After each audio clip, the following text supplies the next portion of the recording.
Estaba yo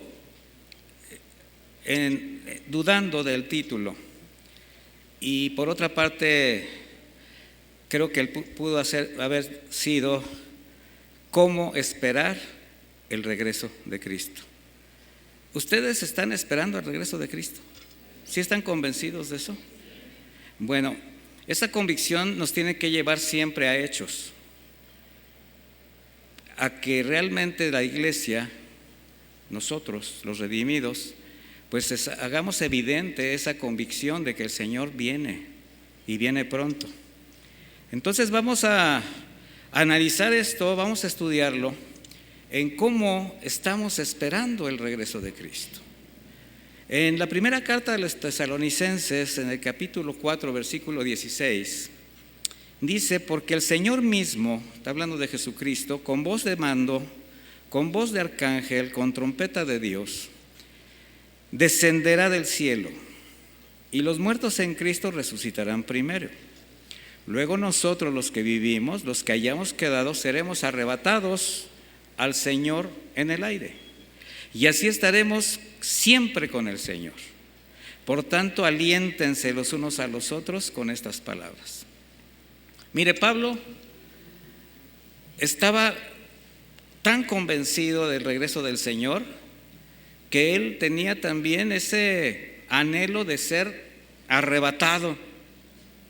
Él está diciendo, los que hayamos quedado. O sea, él estaba con esa convicción de que, o ya fuera que durmiese, ya fuera que estuviese vivo, él iba a tener un lugar con el Señor. Y el regreso del Señor, mis hermanos, es algo inminente. La Biblia, que es la palabra escrita, inspirada por Dios, de hecho, si no tuviésemos una Biblia, no sabríamos nada de Dios. Ninguna religión existiera, no había ninguna situación que nos hablara de algo espiritual. Imagínense una humanidad sin la Escritura, una humanidad sin Dios. Bueno, solamente en el Antiguo Testamento encontramos alrededor de 300 profecías mesiánicas, es decir, profecías que señalan todo lo relacionado a nuestro Señor Jesucristo como Salvador de la humanidad. Y estas profecías se han ido cumpliendo y se están cumpliendo de manera íntegra, cabal. ¿Qué es lo que nos muestran estas profecías? Su nacimiento virginal, su carácter, sus atributos, su obra de redención, su crucifixión, su muerte, su resurrección y evidentemente su regreso. De hecho, el mismo Señor Jesús, durante su estancia en este mundo, profetizó su regreso, ese día que Él vendrá por su iglesia, por sus redimidos, antes del final de todas las cosas. En Mateo 24, 29 dice esto, dice: inmediatamente después de la tribulación de aquellos días, el sol se oscurecerá, la luna no dará su resplandor, las estrellas caerán del cielo, los poderes de los cielos serán sacudidos. ¿Se puede imaginar eso? Ni en película, mi hermano.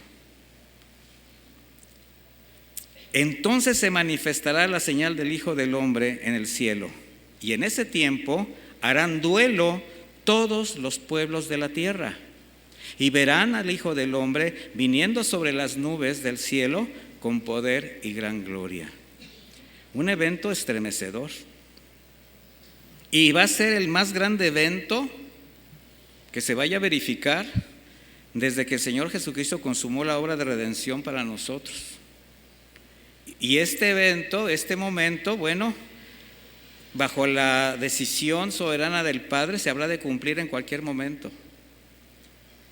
Por eso la pregunta, ¿realmente como iglesia de Cristo, como la iglesia del Señor, estamos esperando o vivimos como quienes esperan el regreso de Cristo?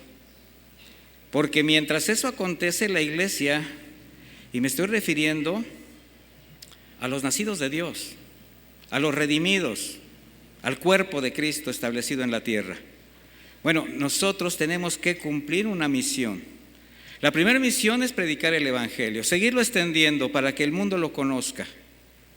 Pero esto lo tenemos que reforzar con una vida, pues, transformada, una vida guiada por el Espíritu de Dios, para que no haya nada que haga tropezar nuestro testimonio, que no haya duda de que el Evangelio que usted predica es un Evangelio que usted vive. Esa es la misión de la iglesia. Entonces, quienes estamos convencidos del regreso del Señor, que cada vez está más cerca, ¿será que debemos atender los consejos de Dios de cómo conducirnos mientras estamos esperando el regreso de Cristo? ¿Qué cree? ¿Será que la palabra de Dios nos invita, nos exhorta, nos manda a un tipo de conducta mientras esperamos ese gran evento? Así es. Primera de Tesalonicenses 5, acompáñeme ahí, voy a leer la versión Reina Valera contemporánea.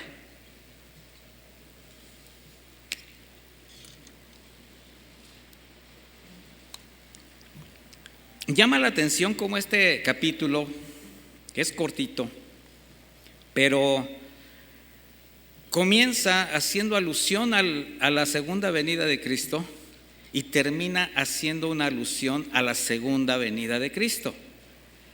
Pero entre estos dos párrafos es donde el apóstol establece una serie de mandatos, 22,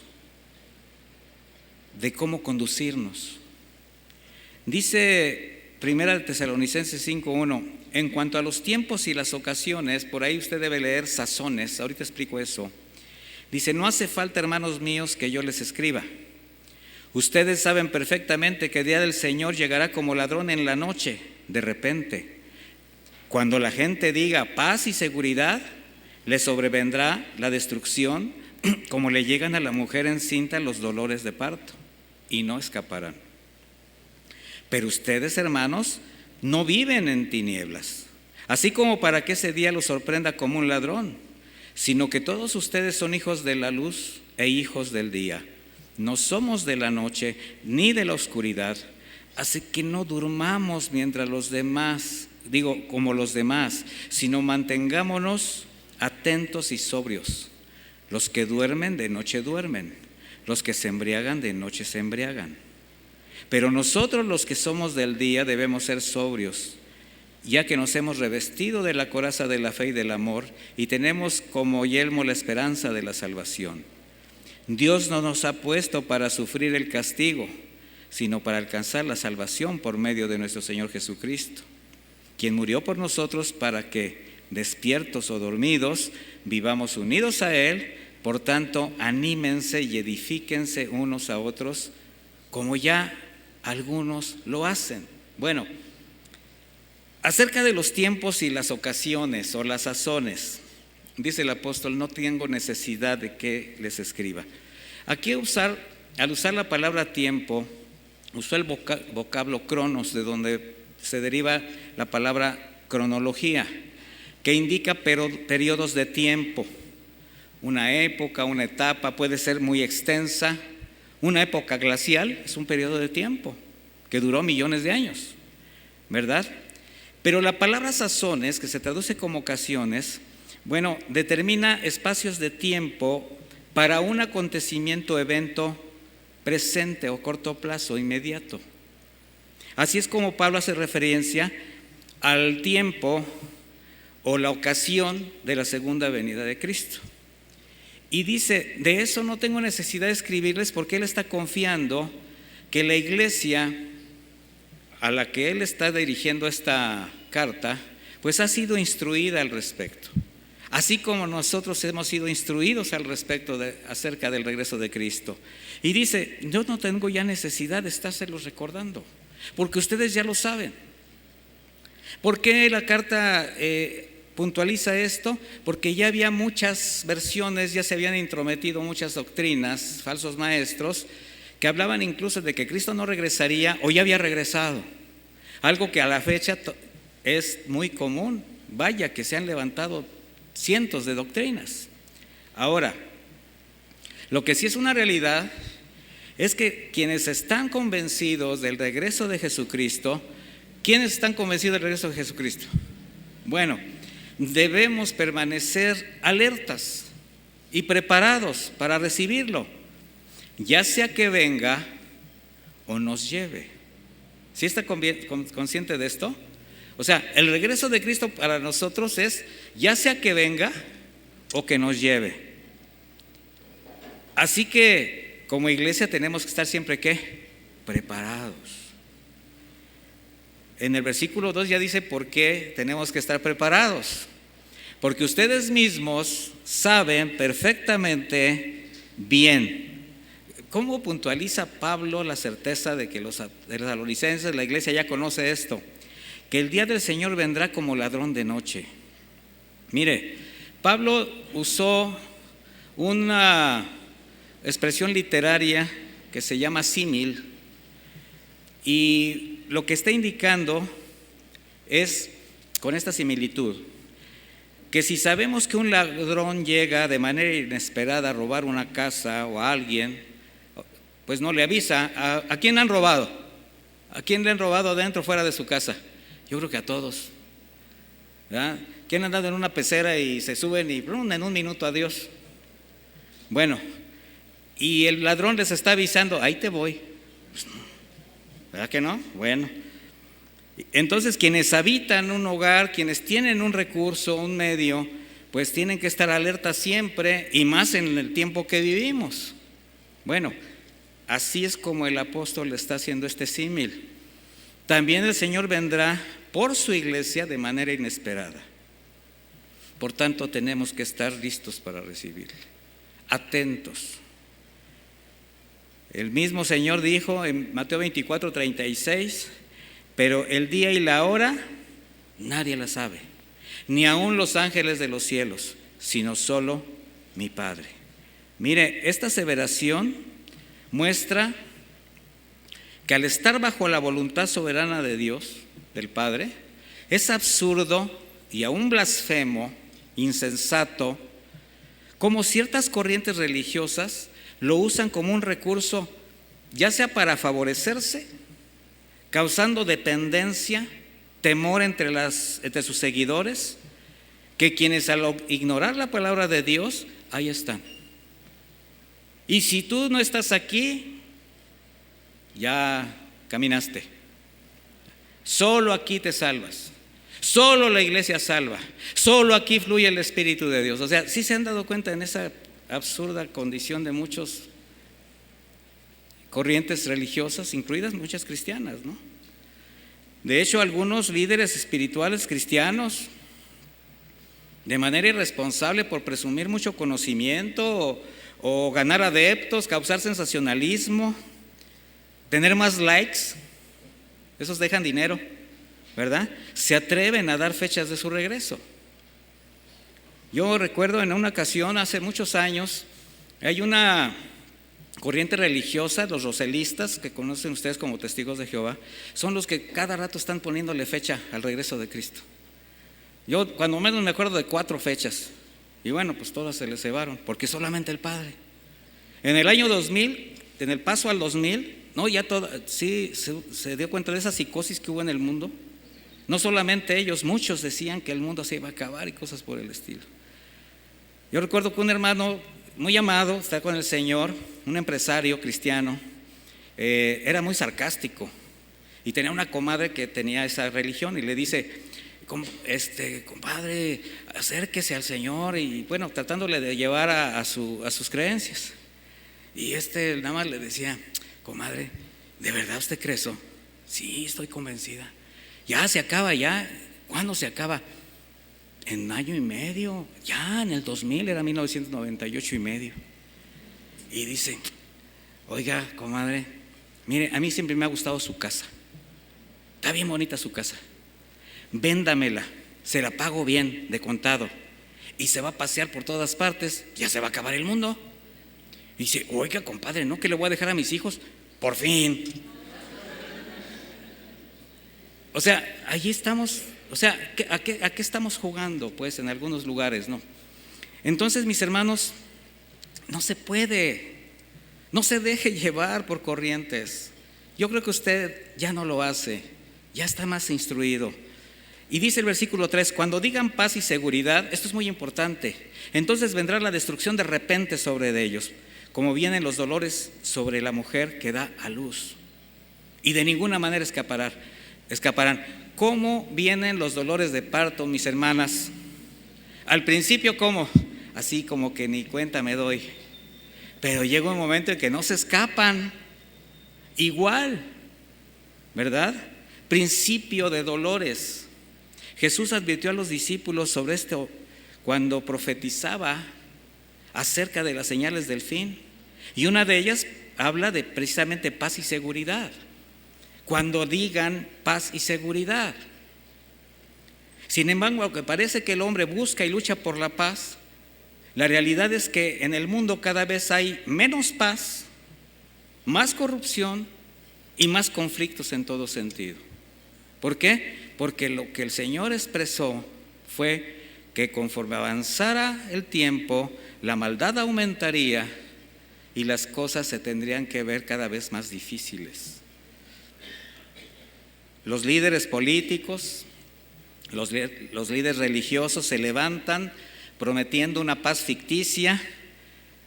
¿Por qué? Porque siempre está basada o en el poder o en la violencia, en el autoritarismo. Y Jesús profetizó al respecto.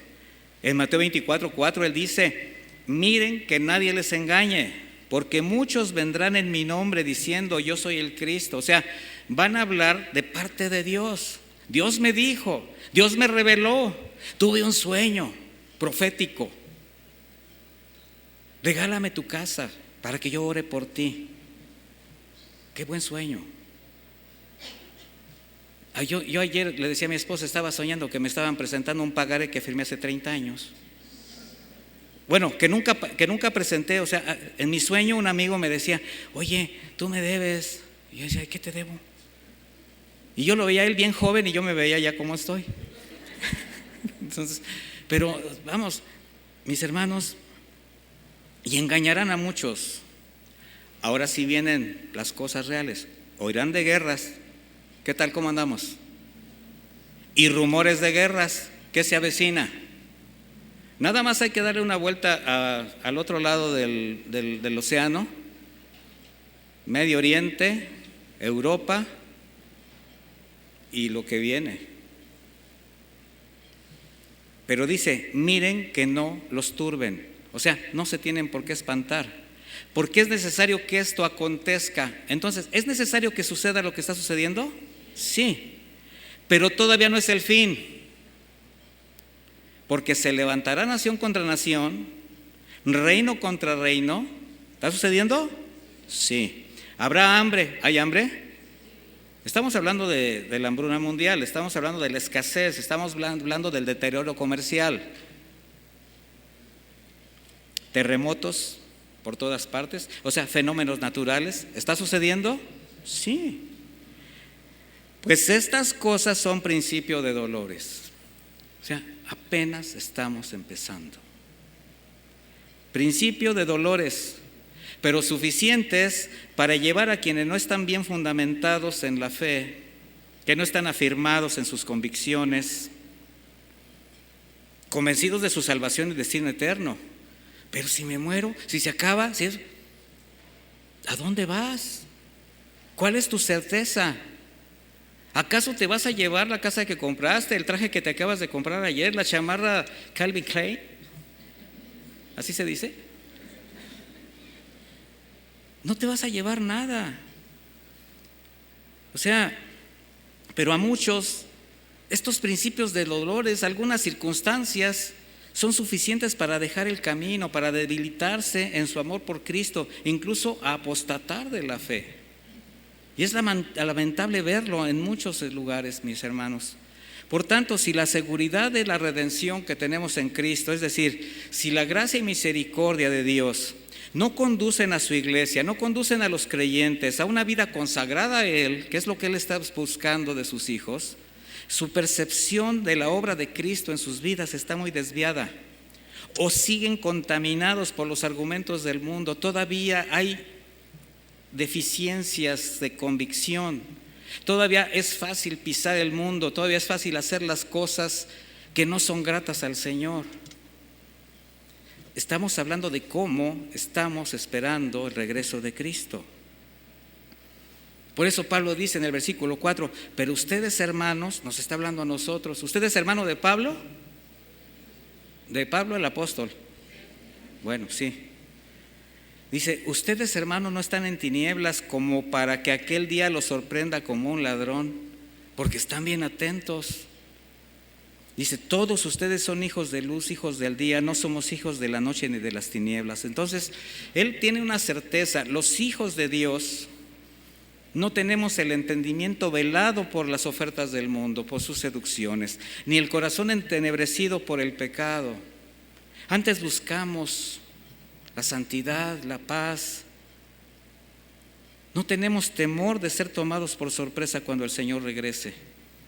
¿O usted tiene temor? Porque si tiene temor es porque algo está fallando en sus convicciones. ¿O está usted convencido de que las cosas no están precisamente siendo como deberían de ser delante de Dios? Porque como creyentes sabemos que el regreso del Señor, el rapto, como se le conoce, o arrebatamiento de la iglesia puede ocurrir en cualquier momento. De hecho puede ocurrir ahorita. ¿Sí ha visto esos videos que pasan que de repente ahí está el pastor, ¿verdad? Diciendo, y ahorita va, y ¡pum!, se van todos y se queda el pastor? Bueno, yo cuando vi eso yo dije, ¡ay! Pues yo soy el primero que debo estar preparado. Y si yo estoy preparado, usted va a estar preparado. Porque ese es mi deber, ¿verdad? Entonces no podemos permanecer adormilados, dice la Escritura. O sea, apáticos, negligentes. Porque eso sería descuidar nuestra posición espiritual delante de Dios. El Señor lo explicó perfectamente cuando hablaba de la debilidad de la naturaleza humana, en cómo, aunque espiritualmente estemos firmes, aunque el espíritu esté dispuesto, siempre existe el riesgo de caer en tentación porque la carne que es débil. El Señor lo expuso de esa manera y Él dice, velen y oren, o sea, estén atentos y mantengan su relación con Dios. Por eso las palabras de Jesús, las instrucciones de Pablo, inspirado por el Espíritu Santo, pues nos llevan de ese sueño espiritual, de ese adormecimiento que de repente abarca a muchos, esa apatía espiritual, a la vigilancia, a la sobriedad, o sea, a la vida en integridad, a la rectitud, a la diligencia, que evidentemente se tiene que hacer evidente con tu obediencia a los mandamientos de Dios. En cierta ocasión el Señor también dijo al respecto en Lucas 21:34, tengan cuidado que su corazón no se recargue de glotonería y embriaguez. Está hablando de los estímulos de la carne, de lo que busca generalmente el hombre, satisfacer sus emociones, sus sentidos, lo que agrada. Y sí, es bueno, mi hermano, que tú disfrutes de tu comida, de tu familia, de las cosas que son parte de lo que Dios te da. Pero dice, no recarguen su corazón, no abusen. Eso ya te va a causar un mal hábito, un vicio, algo que te va a causar problemas. Y dice, ni de las preocupaciones de esta vida, o sea, tampoco se estén afanando. Hay quien vive afanado y sus afanes lo alejan de Dios. Sus afanes le quitan paz. Dice, para que aquel día no les sobrevenga de repente. ¿De qué día habla? Del día de su regreso. Tampoco está diciendo el Señor que no tenemos que trabajar. Está diciendo que no nos afanemos. Pablo en la carta que dirige a la iglesia en Roma hace esa mención acerca de la conducta que la iglesia debe guardar esperando el regreso del Señor. En Romanos 13:11, acompáñeme ahí.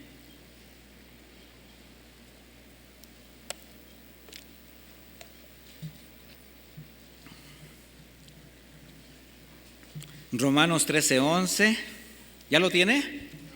Dice, y esto, conociendo el tiempo, que es ya la hora es la hora de levantarnos del sueño, que ya es hora de levantarnos del sueño, porque ahora está más cerca de nosotros nuestra salvación que cuando creímos. ¿Qué está diciendo? ¿Que todavía no somos salvos? No, está hablando de la redención final, mis hermanos. Usted ya es salvo por gracia, pero va a haber un momento en que tengamos que estar en la presencia del Señor, y esa es la redención final. Está más cerca ese día. Usted fue sellado por el Espíritu de Dios. ¿Se acuerda que hablábamos acerca de eso? Un sello indeleble que solamente puede abrir el Señor, dirigido a Él. Bueno, dice, cada vez está más cerca el día que cuando creímos. Dice el versículo 12, la noche está avanzada. ¿De qué habla? Del tiempo, del tiempo. Se acerca el día. Cuando más oscuro se pone, es porque va a amanecer. ¿Sí sabía que ese es un proceso?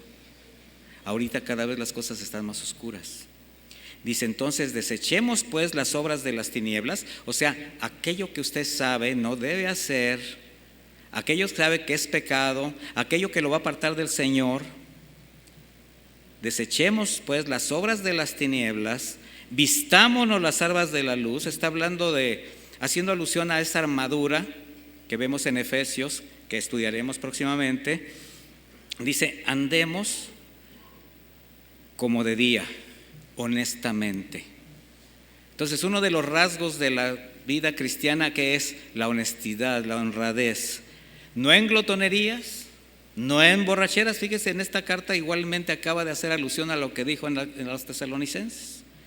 No en lujurias ni en lascivias, no en contiendas ni envidia. ¿Habrá aquí algún cristiano peleonero? Yo creo que no, aquí no. León no. Ayer los de Aguascalientes todos levantaron la mano, pero aquí no hay contenciosos, no hay envidiosos. ¿Por qué se ríe? Sino vístanse del Señor Jesucristo y no provean para los deseos de la carne. O sea, no se faciliten ustedes mismos aquello que les puede hacer caer. ¿Usted cree que la tentación siempre va a estar ahí? Sí. Ahora, ¿la tentación está para qué? ¿Para ser tomada o para ser rechazada? Si yo la tomo, proveo para las cosas de mi carne, pero si la rechazo, ¿qué hago? Me estoy guardando para el día del Señor. En este mismo contexto de la primera carta de los tesalonicenses, a partir del versículo 11, Pablo sigue aconsejando a la iglesia cómo debemos esperar el regreso del Señor. Y dice, por lo cual, o sea, en base a todo lo que hemos hablado de que el Señor ha de regresar, dice, anímense los unos a los otros y edifíquense los unos a los otros como ya lo hacen. O sea, Pablo tenía la certeza de que la iglesia ya tenía un carácter de solidaridad, de edificación mutua, de amor entre los hermanos. Porque como parte del cuerpo de Cristo, todos los miembros tenemos el deber y la necesidad de alentarnos, sostenernos, edificarnos constantemente. ¿Para qué? Para perseverar, para caminar, para llegar a la meta. Ahora, es importante destacar algo que va Pablo en este momento a mostrar. El cuidado, la edificación, la dirección, provisión espiritual a la iglesia, pues ha sido encargada de manera muy especial a quienes han sido llamados a servir a la iglesia. Estoy hablando de los pastores, estoy hablando de quienes hemos sido llamados para servir a la iglesia. Por eso, antes de proseguir con los consejos, primero enseña a la iglesia cómo identificar o considerar a quienes tenemos la responsabilidad y el compromiso de apacentarla, de velar por su crecimiento espiritual. Y dice en el versículo 12, les rogamos, hermanos, que reconozcan a los que entre ustedes trabajan y les presiden en el Señor. Presidir en el Señor es guiar, es llevarlos de la mano. También dice, y les dan enseñanza, o sea, les enseñan la palabra de Dios. Dice, ténganlos en alta estima con amor a causa de su obra, vivan en paz los unos con los otros.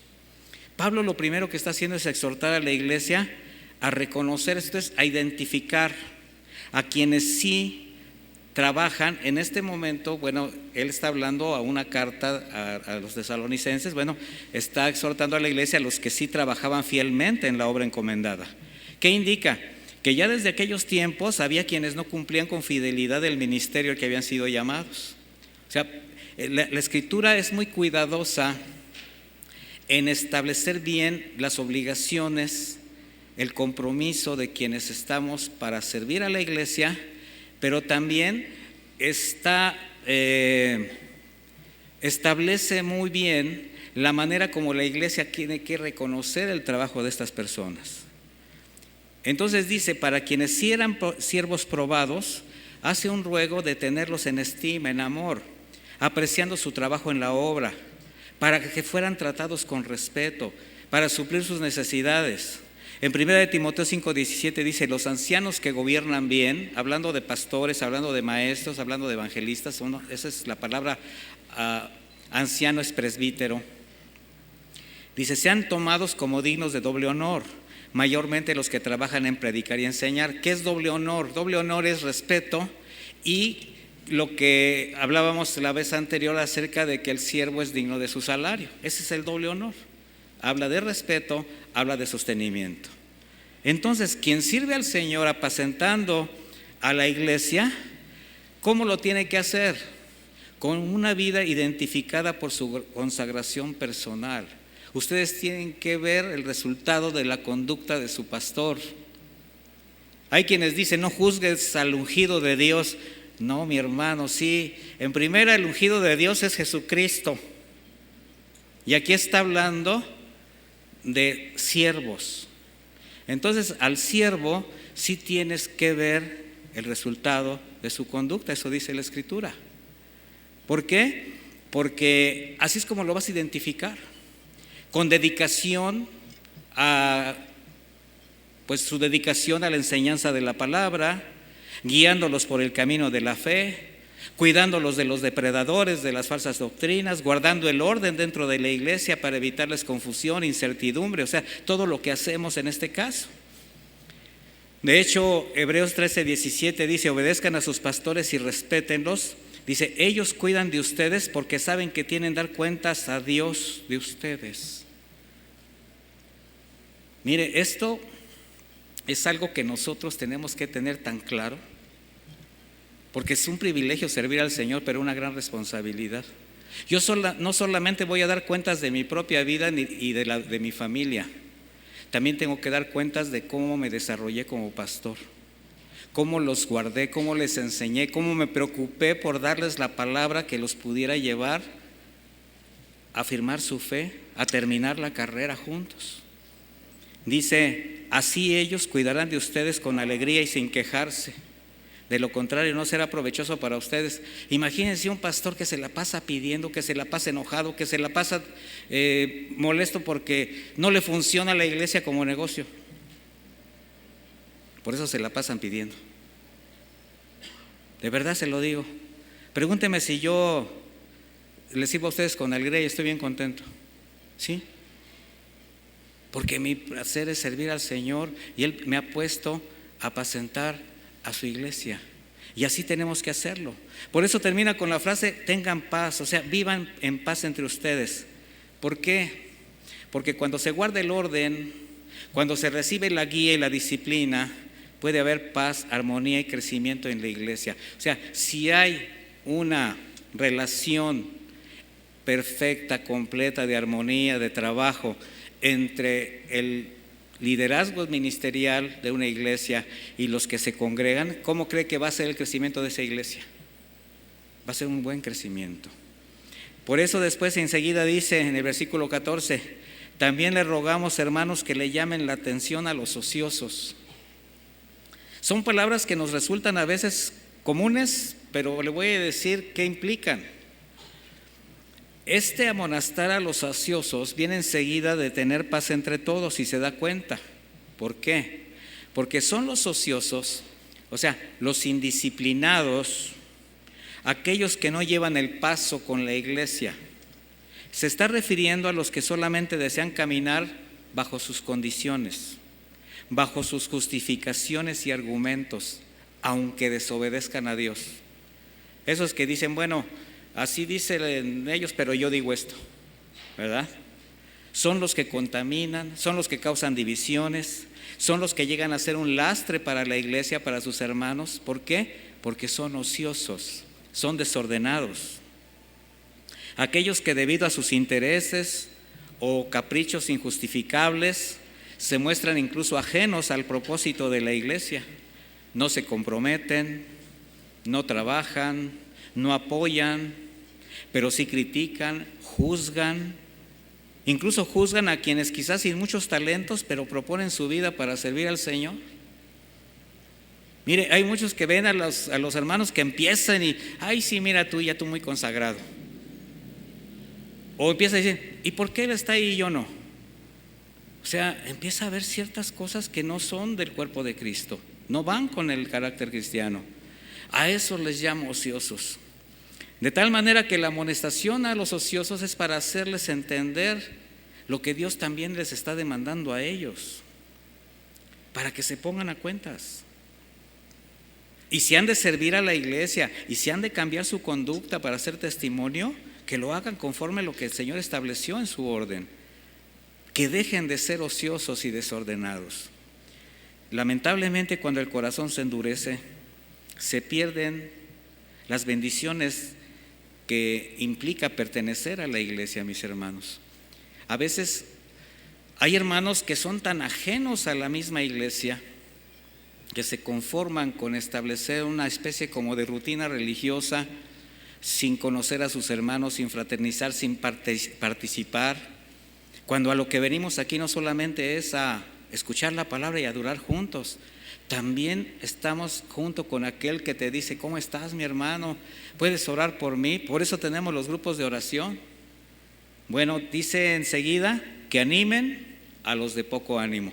Recuerde que todo esto está enseguida de que el Señor Pablo está hablando del regreso del Señor. Que animen a los de poco ánimo. Alentar a quienes se desaniman. Hay quienes todavía están temerosos en su actuar con el Señor, necesitan ser ayudados, sostenidos, pero también se refiere a los que están abatidos por las aflicciones y caen en desaliento, requieren ser animados para seguir en el camino. ¿Cuántos, y hablando de los que estamos aquí, o de los que se nos están escuchando a través de la enseñanza, cuántos solo necesitan el aliento de alguien que le ponga el hombro en la mano y le diga, hermano, puedes lograrlo? He pasado por situaciones así, sé que con el Señor, afirmando tu fe, puedes salir adelante, estoy contigo, voy a orar por ti, ¿en qué te puedo servir? ¿Cuántos nada más necesitamos eso? ¿Y sabe qué? Muchos se pierden estas bendiciones al mostrarse ajenos. Me ha tocado muchas ocasiones, llego, si usted se da cuenta, me gusta saludar, ¿cómo estás, hermano? Y uno ve la aflicción. El Señor nos permite discernir ciertas cosas en espera de que te digan, necesito algo, estoy pasando por una circunstancia, ore por mí, algo. No, mi hermano, estoy bien, en victoria, aleluya, gloria a Dios. Y estás viendo que se están derritiendo, pero no se acercan, no permiten que se les ayude. Se pierden de las palabras que significan tanto para quien está desanimado, que está debilitado por las circunstancias. Sin embargo, a quienes rechazan esa bendición de ser apoyados por la familia que por la gracia de Dios ahora pertenecen. De ahí la importancia de reconocer nuestra condición, mis hermanos. O sea, todos estamos expuestos a algo que nos pueda desanimar, ¿sí o no? Todos. Por tanto, también tenemos la necesidad de ayudarnos mutuamente para superar esas circunstancias. Y usted está en el lugar indicado. Tiene una gran familia, así que aprovéchela. Y dice que sostengan a los débiles. Y después una palabra, y que sean pacientes con todos. Permítame tantito. sostener a los débiles, en referencia a los creyentes débiles en la fe. Estamos hablando a los nuevos en la fe, que aún todavía no pueden llevar el paso como los maduros, porque todavía, pues en algunas cosas son como los niños, requieren de tiempo, conocimiento, crecer espiritualmente, y eso se va dando en el proceso. Pero también se refiere a quienes pese al tiempo en la fe, a pesar de la provisión de la palabra que ha sido abundante durante muchos años en su vida, a pesar del consejo, la guía pastoral, de haber experimentado la gracia de Dios, incluso algunos que han probado el servicio, no maduran y necesitan ser tratados como niños. Necesitan ayuda personal, mucha paciencia para sostenerlos, levantarlos, instruirlos, llevarlos a buen resguardo mientras son fortalecidos y en su tiempo salir adelante. Pero ¿qué cree? Son a veces los más difíciles de ayudar, porque sienten que todo lo saben, porque dicen, no, pero ¿qué me puedes enseñar? ¿Qué me puedes ofrecer si yo conozco? Sí, pero tu vida no está dando el fruto que debería dar, te estás perdiendo de muchas bendiciones. Ahora que estuvimos estudiando los dones espirituales, por eso la exhortación era: si identificas cómo puedes servir a tus hermanos, si identificas cómo puedes servir a Dios, acércate para llevarte de la mano al servicio. Y continúa diciendo Pablo que sean pacientes. ¿Para quién? Para con todos. La pregunta es: ¿usted es paciente con todos? Los cristianos, como cualquier persona, porque no somos especiales ni diferentes, mi hermano, somos de la misma carne y somos vulnerables y fáciles a desesperarnos ante las circunstancias que se presentan o perder la paciencia con quienes nos rodean, sobre todo cuando las cosas se salen de nuestro control. Y eso demuestra un carácter muy débil. Alguien que por perder el control se desespera, se impacienta y lastima, es digno de misericordia. Así que si usted no tiene esa capacidad de ser paciente, de ser tolerante, que en otras palabras es manifestar su amor a las personas que están en su entorno, pues necesita recibir el consejo del Señor, o más bien el mandamiento. El mandamiento es ser pacientes con todos. Ahora, ¿cómo? ¿Cuántos han orado al Señor porque les dé paciencia? Así, ay Señor, hazme paciente. Me falla eso. Pues por eso el Señor le explica todo lo que le está pasando. Ah, ¿quieres ser paciente? Pues ahí te va esta persona, ahí te va esa circunstancia, ahí te va esto que te va a probar, porque usted le está pidiendo que le enseñe a ser paciente. Así que si usted dice, por más que le pido al Señor que me dé paciencia, no me funciona. No, el que no funciona es usted, porque no se da cuenta que el Señor, si tiene a esa persona a un lado que lo impacienta, es para que usted aprenda a ser paciente. Entonces tiene que ser paciente ¿con quién? Con todos.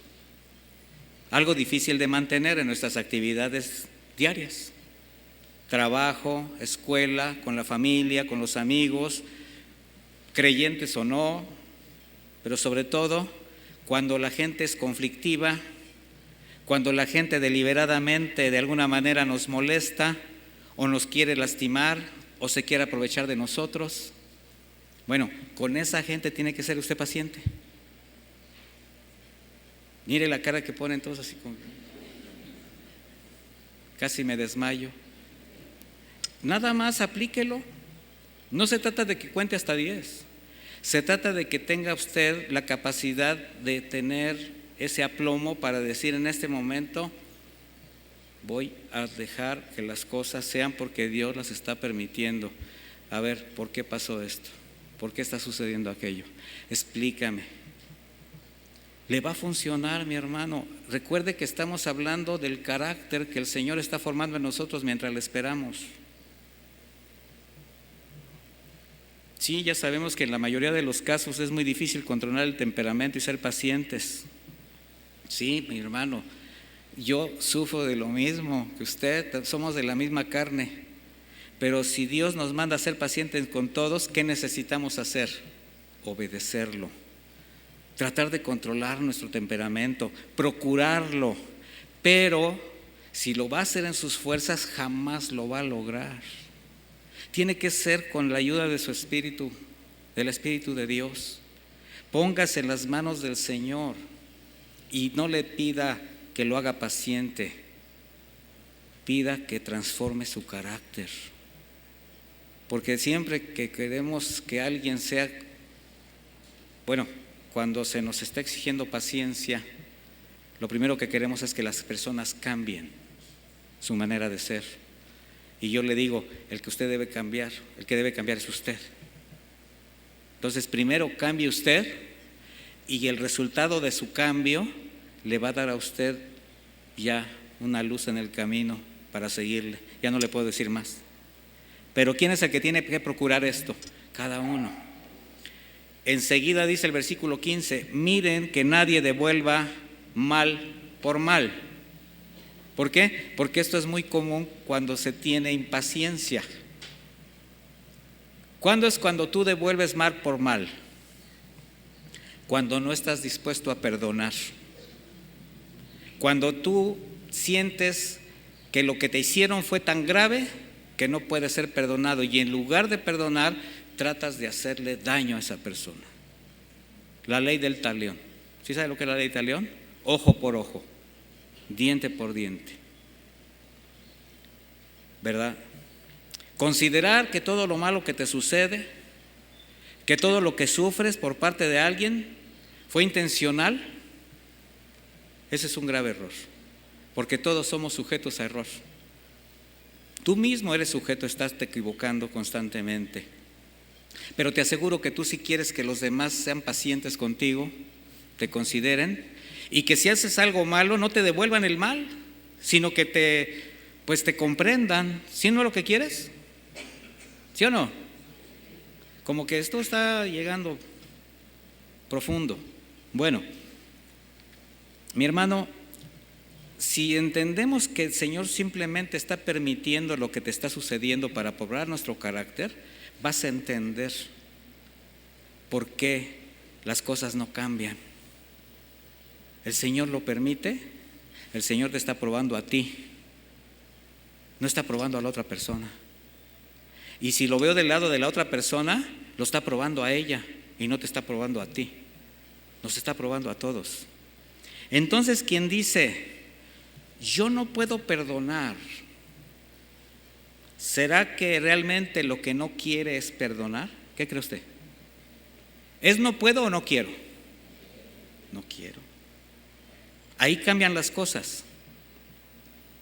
Entonces habrá quien por resentimiento guarde odio, rencor, deseos de venganza, que en cualquier momento saca, así como una enfermedad que ha llenado su corazón de amargura. ¿Será que hay así personas o no? El problema es que sean cristianos, que acumulen odio, rencor, resentimiento, porque ese no es el carácter de un creyente, no es lo que Dios está esperando de nosotros. Hebreos 12:15 dice, miren bien que ninguno deje de alcanzar la gracia de Dios. Fíjese lo que dice el Señor, miren bien que ninguno deje de alcanzar la gracia de Dios. Ahora, ¿por qué? Que ninguna raíz de amargura brote y cause estorbo, y que por ella muchos sean contaminados. La amargura no se la puso nadie a usted en el corazón. La amargura brotó de su corazón. ¿Sí me entiende? Usted no puede decir, es que me contagiaron de amargura. No. Usted es quien está produciendo la amargura. Que ninguna raíz de amargura brote. ¿De dónde? De su corazón. Y le cause estorbo. Y que por ella muchos sean contaminados. No voy a hablar de la amargura, pero con eso es suficiente. Nada más le voy a decir que la amargura es el peor veneno del alma. Necesita usted entregar áreas para que el Señor sane. Y dice, antes sigan lo bueno uno para con otros y para otros. Entonces, en contraste a lo anterior, ahora este mandato es hagan lo que es provechoso a los demás. O sea, asuman una conducta de bondad, de tolerancia, y no solo con quien les conviene, sino con todos. Porque a veces que tú eres tolerante y paciente con quien te conviene o no te queda de otra. No, pues es que si no me corre, o me manda al baño a dormir. ¿Sí saben a lo que me refiero? O no me compra, no me lleva, no me saca. O sea, no se trata de conveniencias. No se trata de, no, se trata de armonía, mi hermano. Quien está gobernado todavía por los argumentos del mundo, o sea, quien no ha nacido de nuevo, me voy a referir a esa área, hacer el mal, buscar el poder para abusar de los demás es un estilo de vida. Y no solo a los que le hacen el mal, también a los que le hacen el bien.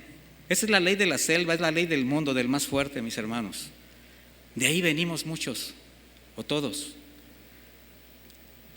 De hecho, hay quienes piensan que solo hay que hacer el bien a quien le haga el bien. Pero el Señor nos enseña algo muy distinto. Algo que debe de cambiar nuestra perspectiva de hacer lo bien, lo bueno y lo malo. En Lucas 6:32 dice el Señor: porque si aman a los que los aman, ¿qué mérito tienen? También los pecadores aman a los que los aman. Y si hacen bien a los que les hacen bien, ¿qué mérito tienen? También los pecadores hacen lo mismo. El mensaje paralelo, en el evangelio paralelo, en ese mensaje de Mateo, dice lo que conocemos como regla de oro. Mateo 7:12. Así que todo lo que quieran que la gente haga con ustedes, ahí nos estacionamos. ¿Cómo quiere que la gente lo trate a usted? Bien. ¿Que sean pacientes con usted? ¿Que lo toleren? ¿Que lo inviten? ¿Que lo apapachen? ¿Que lo lleven a cenar? ¿A comer? ¿A pasear? ¿Que le compren unos zapatitos? O sea, sí, ¿verdad? Todo. Bueno, ustedes hagan lo mismo con ellos. Ahora, ¿es cuando me lo hacen o antes? Antes. Eso es lo que dice el Señor. ¿Deseas que te traten de esa manera? Primero tú trata de esa manera. Ese es el carácter de Cristo, mis hermanos. No es esperar a que me hagan el bien para ver cómo reacciono. Es voy a hacer lo bueno, voy a hacer lo conducente, voy a tratar con bien, voy a buscar lo mejor para mis semejantes, desinteresadamente, sin expectativas de recibir nada. Y deja que el Señor obre, mi hermano. Estén siempre gozosos. Versículo 16. ¿Está usted siempre gozoso? Siempre. Mire, estar siempre gozosos, alegres, no significa estar contento siempre o buscar la manera de ser feliz. Mire, si usted se la pasa la manera de, o sea, buscando la forma de ser feliz, su propia naturaleza lo va a llevar a buscar lo que le produce placer o seguridad, y eso solamente se lo va a dar el mundo. Ahí va a buscar el placer, ahí va a buscar la seguridad, porque lo que está buscando es lo que le satisface. Cuando el Señor dice estén siempre gozosos, se trata de disfrutar, de gozarse con lo que tenemos, pese a las circunstancias, pese a las aflicciones, a las adversidades, a las necesidades. Filipenses 4:4, regocíjense en el Señor, ¿qué? Siempre. Y dice otra vez, digo, regocíjense. ¿Por qué este énfasis? Porque es el carácter que tiene aquel que tiene un motivo permanente para estar gozoso. ¿Será que usted tiene un motivo permanente para estar gozoso y alegrarse? Mire, mis hermanos, el solo hecho de ser salvo para usted tendría que ser suficiente para estar siempre gozoso. Es buscar el reino de Dios y su justicia, y lo demás vendrá por añadidura. Sin embargo, hay muchas formas de perder el gozo. Y eso es cuando nuestros intereses, cuando nuestras motivaciones van en contra de lo que manda el Señor. Entonces, si alguno no puede tener ese gozo ni alcanzar la paz que sobrepasa todo entendimiento, necesita cambiar sus motivaciones. Necesita buscar realmente qué es, entender dónde tiene puesta su mirada, sus expectativas. Y cuando identifique que no es precisamente lo que Dios le está ofreciendo, pues tendrá que acercarse a Él y ponerse a cuentas con Dios. Arrepentirse de poner su mirada en las cosas del mundo sin buscar el reino de Dios. Y enseguida dice, versículo 17, oren sin cesar. Puntualizo, si se dan cuenta, todos estos mandatos vienen enseguida de que habló de la segunda venida de Cristo. ¿Cómo esperar el regreso de Cristo? ¿Qué es orar sin cesar? La actitud de un corazón que reconoce su necesidad de depender de Dios. La condición del creyente que sabe lo que representa su relación con Dios, una relación que debe ser permanente, constante, creciente. Por tanto, orar sin cesar no es estar arrodillado por horas haciendo largas oraciones. Me levanto a las 5 de la mañana, a las 4:30 y oro sin cesar y ahí me descuaderno, ¿verdad? En oración, en clamor, en ayuno, silicio. 3 horas, rodillas sangrantes, pero me conduzco como demonio todo el día. No, mi hermano, es estar convencidos de nuestra dependencia del Señor en una actitud de respeto reverente, necesidad de su dirección. Y orar sin cesar es que usted esté consciente que el Señor siempre lo acompaña, está siempre con usted. Sale de su trabajo, sale de su casa, está usted encomendándose al Señor, está actuando conforme a lo que el Señor le está demandando. 18, den gracias en todo, porque esa es la voluntad de Dios para ustedes en Cristo Jesús. ¿Ya vio cuál es la voluntad de todo lo que dijo? Entonces, ¿qué es dar gracias por todo? Pues ante toda situación, sea favorable o desfavorable. Indica aceptar y recibir la voluntad de Dios en todo momento y en todo lugar. Eso es todo. Dar gracias por todo. ¿Tengo que dar gracias porque me enfermé? Pues sí. Hay pérdidas, hay situaciones difíciles, muy adversas, hay dolor, hay aflicción.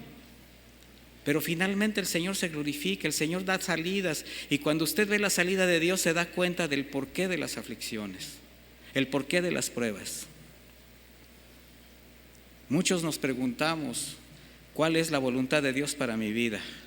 Aquí hay muchas razones, mis hermanos. Estar gozosos, orar sin cesar, dar gracias por todo, conducirse con sobriedad. Esa es la voluntad de Dios. Y no apaguen el espíritu, versículo 19. Una de las figuras para referirse al Espíritu Santo es el fuego. ¿Sí sabe eso usted? Bueno, ¿cómo se puede apagar un fuego? Cuando usted prende un fuego, ¿cómo lo puede apagar? Ahogándolo. Ahogando lo que está ardiendo. Bueno, el espíritu se apaga cuando usted peca deliberadamente, cuando usted se niega a hacer la voluntad de Dios, cuando usted desobedece su palabra, cuando es insensible a su dirección, cuando resiste su orden, cuando resiste su consejo. Efesios 4:30 dice, no entristezcan al Espíritu Santo de Dios, en quien fueron sellados para el día de la redención. La palabra también es contristado. El Espíritu Santo es contristado o entristecido y se traduce como provocado a celos cuando hay pecado en la vida de quienes han sido comprados por la sangre de Cristo. Mire, cuando nosotros volteamos a otras partes, ¿cuántos sienten dolor cuando sienten la infidelidad de alguien que aman mucho? Así se siente el Señor. Eso lo contrista.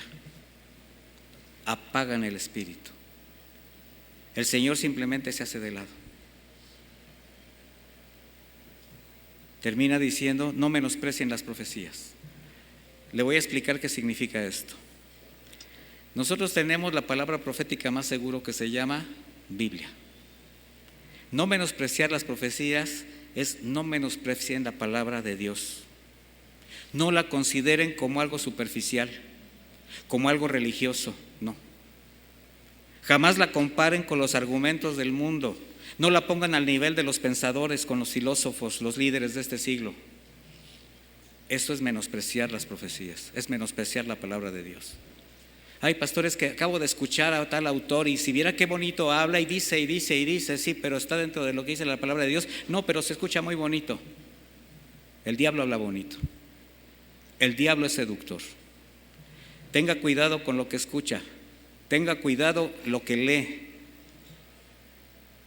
Yo lo he dicho en muchas ocasiones. Hay hermanos que me regalan libros y me regalan cualquier cantidad de autores. Mire, este libro está muy bueno, ya leyó fulano. Y le digo, mira hermano, gracias, pero tiempo quisiera para leer la Biblia, para poder hacer lo que el Señor dice.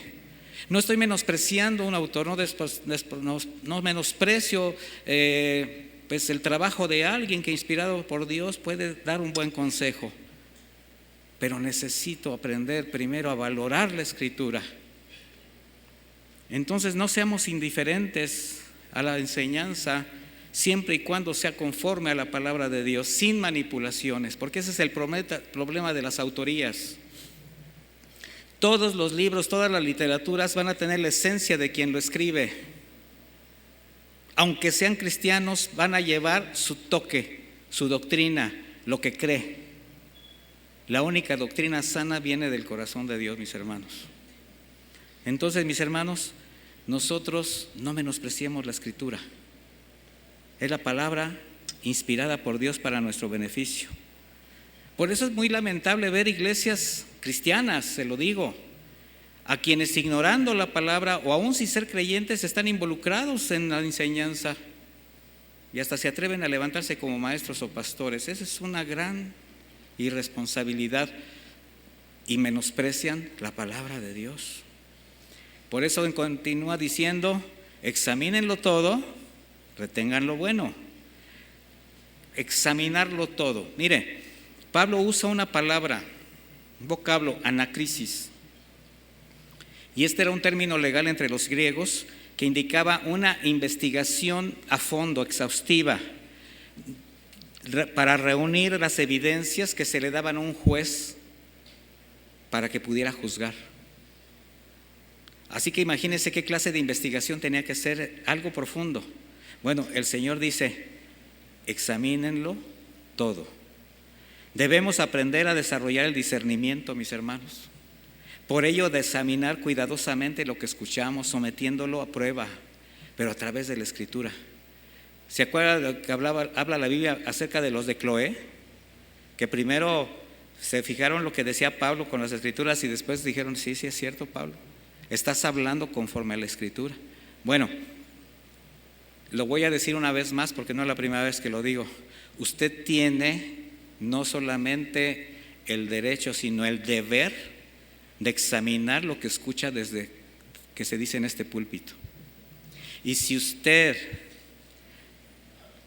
identifica algo que no está bien establecido en la Biblia, dígamelo con confianza.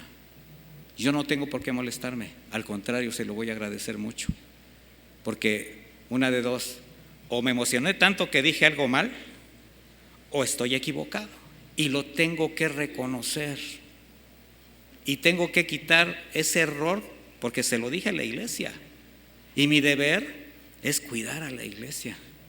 Así que ya le dije hace rato que tiene usted que ver la conducta de su pastor, pero también tiene que ver lo que predica su pastor. Y yo no me voy a molestar, porque es mi deber hacer mi trabajo bien. Y usted me va a ayudar con eso, ¿no cree? Así que tenga misericordia de mí cuando yo me equivoque, por favor. Entonces no podemos creer solamente porque fue expresado por alguien con cierta reputación o por conveniencia. Recordemos que el engaño es el arma favorita del enemigo para alejarnos de Dios. Entonces, examinarlo todo. ¿Y qué significa retener lo bueno? Bueno, cuando tú ya lo examinaste todo, al comprobar lo genuino, lo verdadero, entonces hacerlo tuyo para que edifique tu vida, para crecer espiritualmente. Significa que al retenerlo, lo pones por obra. Examínalo todo, hazlo personal, ponlo por obra. Y absténganse de toda especie de mal. Mire, la palabra dice que los cristianos maduros tenemos que estar ejercitados los sentidos en el discernimiento del bien y del mal, ¿sí o no? Yo le pregunto, ¿usted sí sabe lo que es malo delante de Dios? ¿Sí o no? Y también sabe lo que es bueno. Entonces, si hace lo malo, ya sabe que está haciendo lo malo. O sea, como dijo Pablo, de esto no les tengo que escribir, ya saben. Bueno, en ocasiones, mis hermanos, resulta inconcebible o hasta increíble las preguntas que llegan a hacer algunos cristianos respecto a si algo es bueno o malo. Jovencitos, jovencitas, y se han acercado así a su servidor. Oiga, pastor, ya cuando hacen esto, yo ya sé lo que me van a decir. ¿Y será malo que yo me relacione con una persona que no es cristiana? Y me le quedo mirando. Y dice, no, ¿verdad? Gracias, pastor. Oiga, pastor, fíjese que en una revista y tienen unos aretes aquí y el pelo y me les quedo mirando. No, ¿verdad? O sea, ni siquiera les tengo que decir. Ya saben. ¿A qué vienen? ¿A que les apruebe una conducta equivocada? O sea, pero bueno, las causas de estas preguntas son absurdas en ocasiones y son diversas, pero tienen también una fuente. Mire, una fuente es que son víctimas de una falsa doctrina. O sea, si vienen mal enseñados, si fue el ejemplo que vieron en otra iglesia o un falso maestro, eso era su conducta, pues vienen con eso. Y cuando se empieza a redireccionar su vida, incluso les molesta tanto que hasta se van. O sea, no les gusta, no les gusta. Pero esas personas lo único que necesitan, estos hermanos, es aprender y rectificar, es todo. Vienen de ser engañados. Pero ¿qué pasa con quienes sí escuchan una sana doctrina? Con quienes sí escuchan el consejo de Dios, pero se siguen rigiendo por los argumentos y las seducciones de afuera. Y por causa del pecado todavía hay dureza de corazón, tienen velado el entendimiento. Bueno, todo esto, mi hermano, además de que les causa problemas, pueden poner en duda hasta su condición espiritual delante de Dios, porque todavía tienen circunstancias que señalan que quizás no conocen al Señor, que necesitan lo mismo, conocer al Señor, arrepentirse y nacer de nuevo. Pero finalmente, en contraste a quienes hacen toda clase de mal o caminan por esas sendas, el Señor también exalta a los que son sensibles a la palabra. Y a ellos finalmente les dice, y que el mismo Dios de paz los santifique por completo, y que guarde irreprensible todo su ser, espíritu, alma y cuerpo. Y fíjese cómo termina: para la venida de nuestro Señor Jesucristo. Aquel que los llama es fiel y cumplirá todo esto. Entonces comienza este capítulo hablando acerca del regreso del Señor. Da una serie de mandamientos, 24, de cómo conducirnos mientras lo esperamos. Y finalmente dice: aquel que los llama es fiel y cumplirá todo. ¿Cómo estamos esperando el regreso de Cristo? Porque hay creyentes que parece que no creen que el Señor va a regresar, que viven como si Cristo nunca nunca fuera a cumplir su promesa. Y yo le voy a decir una cosa: si alguien cree que Cristo no va a regresar, es porque no creyó que vino la primera vez. Simplemente no cree. ¿Cómo estamos esperando nosotros la venida de nuestro Señor? ¿La estamos anhelando? ¿Estamos buscando la paz, la santidad? ¿Estamos buscando su orden en nuestra vida? Bueno, eso es algo que cada uno tenemos que responder de manera personal. Lo voy a invitar a que me acompañe a hacer una oración.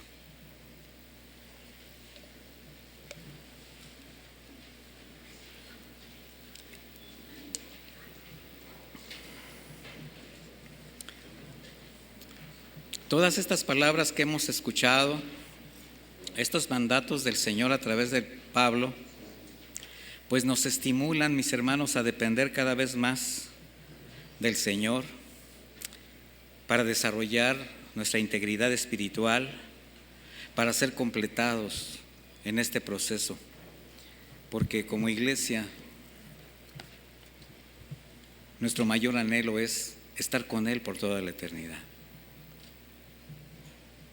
Si usted ha identificado algo, porque hay mucho más, la Escritura es un mar de consejos, de advertencias, de exhortaciones que nos llevan a meditar en nuestra condición espiritual, en nuestra posición, en lo que creemos, en cómo actuamos, cómo reaccionamos.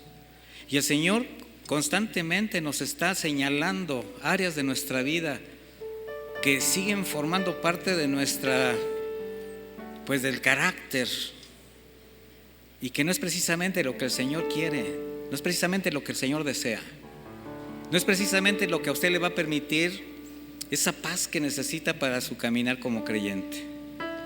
Entonces cualquier cosa, mis hermanos, cualquier consejo, cualquier advertencia, exhortación que haya usted escuchado, que le lleve a reflexionar en hacer cambios, no menosprecie la Escritura, no menosprecie el consejo de Dios, porque cuando hay ignorancia puede uno decir, bueno, lo hago porque no sabía, pero cuando lo hacemos conscientes de que ya lo escuchamos, que sabemos que es la voluntad de Dios, eso ya es un pecado.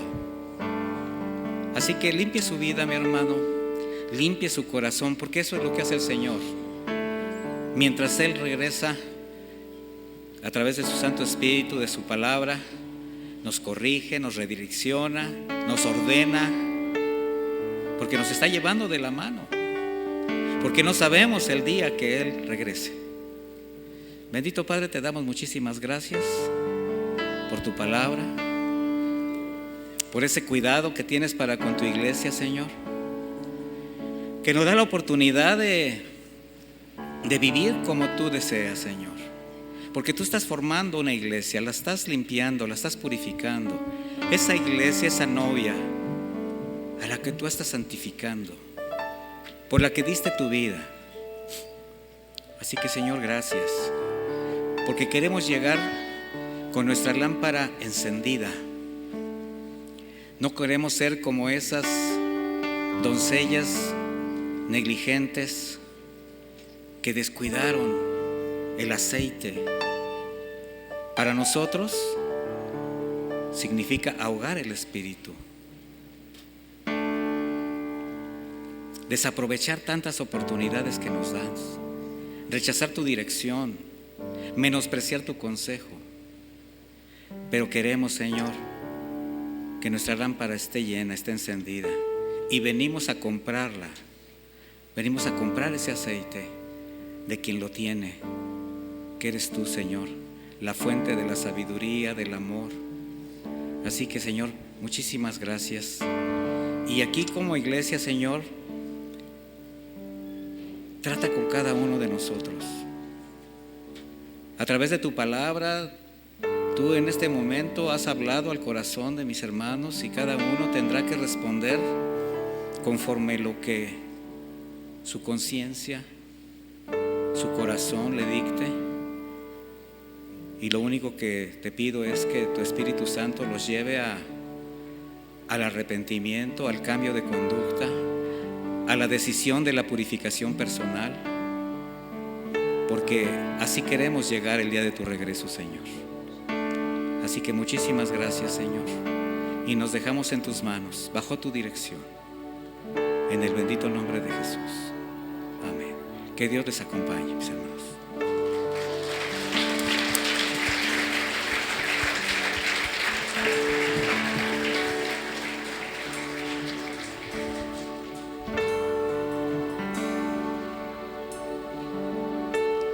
Señor, quiero estar listo para ti. Señor, quiero estar listo para ti. Tú vendrás por mí, te esperaré. Tú vendrás por mí.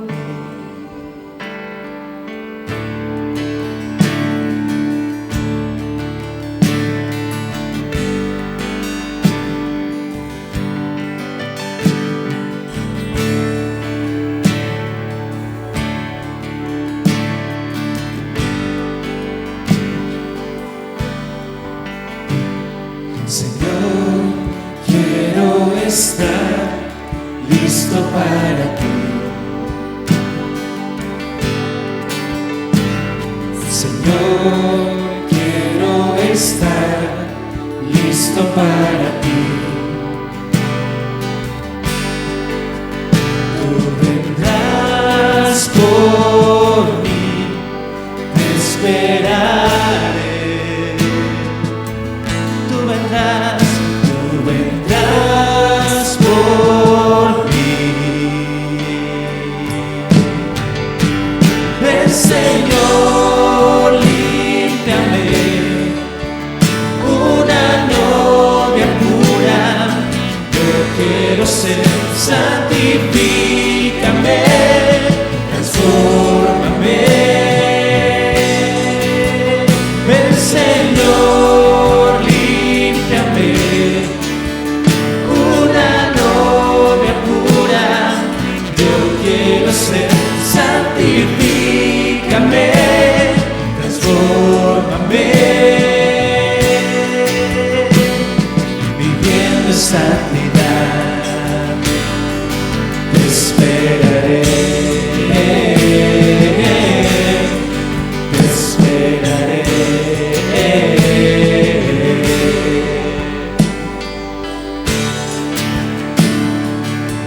Te esperamos.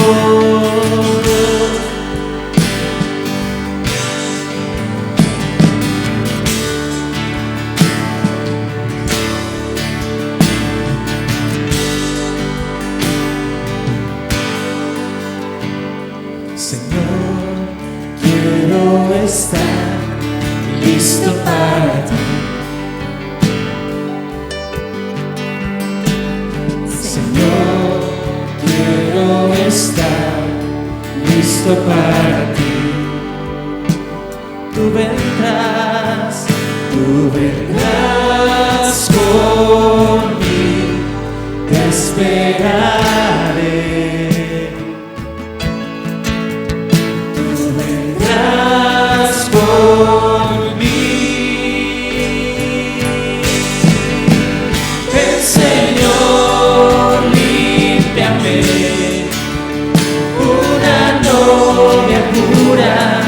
Yo quiero ser, santifícame, transfórmame. Ven, Señor, límpiame, una novia pura. Yo quiero ser, santifícame, transfórmame. Viviendo en santidad, te esperaré, te esperaré, te esperaré, te esperaré.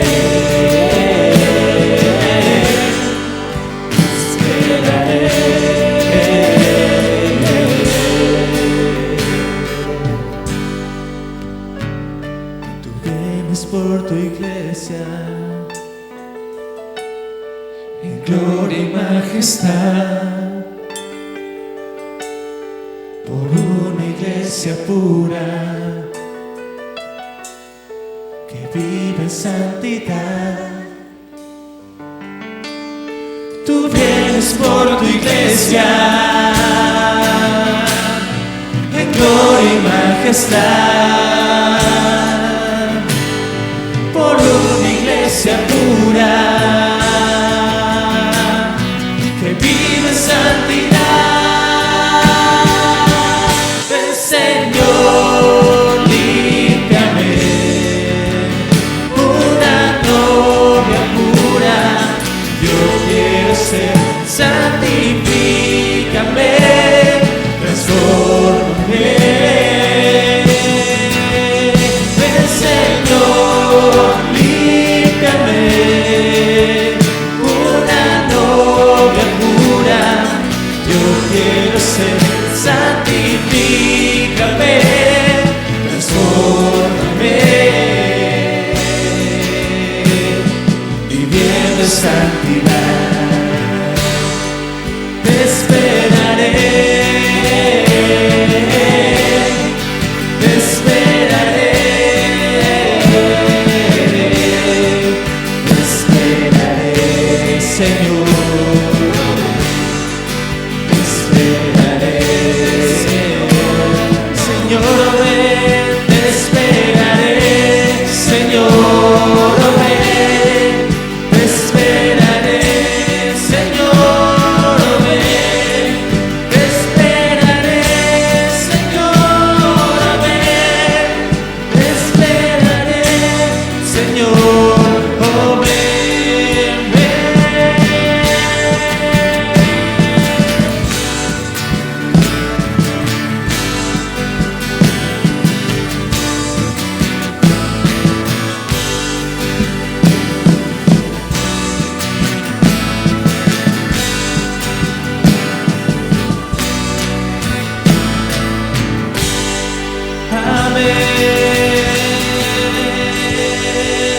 Amén. Aleluya. Esperamos tu